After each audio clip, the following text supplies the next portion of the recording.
যেটা ফার্মের মুরগি, যেটা আমরা প্রতিনিয়ত ব্যবহার করি, যেটা কম দামি মুরগি, সেই মুরগিটা আজকে ব্যবহার করতেছি।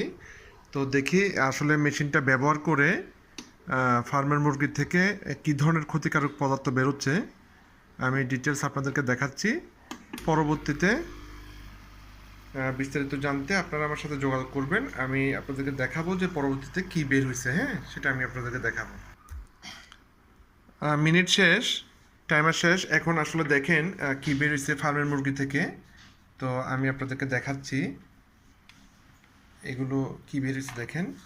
হ্যাঁ, মুরগির মাংস তো দেখেন প্রচুর অ্যান্টিবায়োটিক, হরমোন, গ্রোথ ইনজেকশন, হ্যাঁ, বিভিন্ন ধরনের কেমিক্যাল যে ব্যবহার করে এইভাবে যদি মানে কেমিক্যাল মুক্ত করে খাওয়া যায় বা ক্ষতিকারক পদার্থগুলো বের করে খাওয়া গেলে আমরা সুস্থ থাকতে পারবো। ভিডিওটি উপকার হলে শেয়ার করবেন, বিস্তারিত জানতে যোগাযোগ করবেন। ধন্যবাদ।